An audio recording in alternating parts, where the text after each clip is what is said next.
ప్రశంసలు, పొగడ్తలు తప్ప వ్యతిరేకతను, విమర్శలను ఏమాత్రము సహించలేను అని పదే పదే డిప్యూటీ సీఎంగా ఉన్న జనసేన అధ్యక్షుల వారు నిరూపించుకుంటున్నారు అని తెలుగుదేశం పార్టీలోనే కొందరు సోషల్ మీడియాలో ఆయన పేరును ప్రస్తావించకుండా పరోక్షంగా మాట్లాడుతూ ఉండడాన్ని మనం గమనించవచ్చు.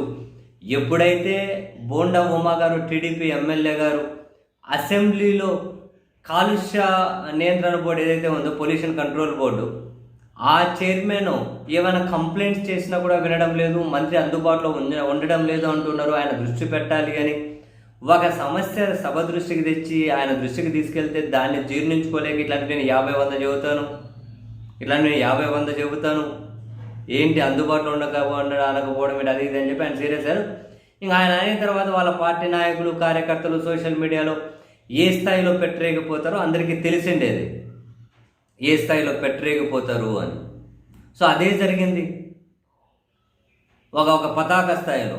సో వాళ్ళు అట్లా పెట్టరేగిపోతూ ఉన్నా కూడా ఇటు ఈ కాన్సర్న్ మినిస్టర్గా ఉన్నటువంటి డిప్యూటీ సీఎం గారు కూడా ఆయన మరింతగా ఎమ్మెల్యేని టార్గెట్ చేసుకుంటూనే వెళ్ళారు.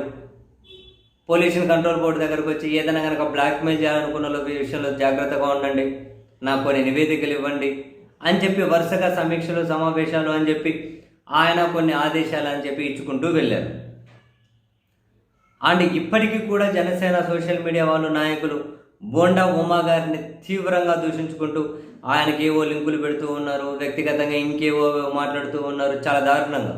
అదే ఇంకొకటి ఏంటి, జనసేన పార్టీకి సంబంధించిన వాళ్ళు ఈ విధంగా మాట్లాడుతూ ఉన్నా అటు టీడీపీ వైపు నుంచి ఎవరైనా కనుక కౌంటర్ ఇచ్చే ప్రయత్నం చేస్తే ఆ కౌంటర్లు ఇవ్వడాన్ని కూడా టీడీపీ అలో చేయడం లేదు. చివరికి అటువంటి వాళ్ళ దగ్గరికి పోలీసులు వెళ్ళి నోటీసులు ఇచ్చి విచారణ అని చెప్పి ఆ టీడీపీ కార్యకర్తలను కూడా బెదిరిస్తున్నారని వాళ్ళు సోషల్ మీడియాలో ఘోష వెళ్ళబోసుకుంటూ ఉన్నారు.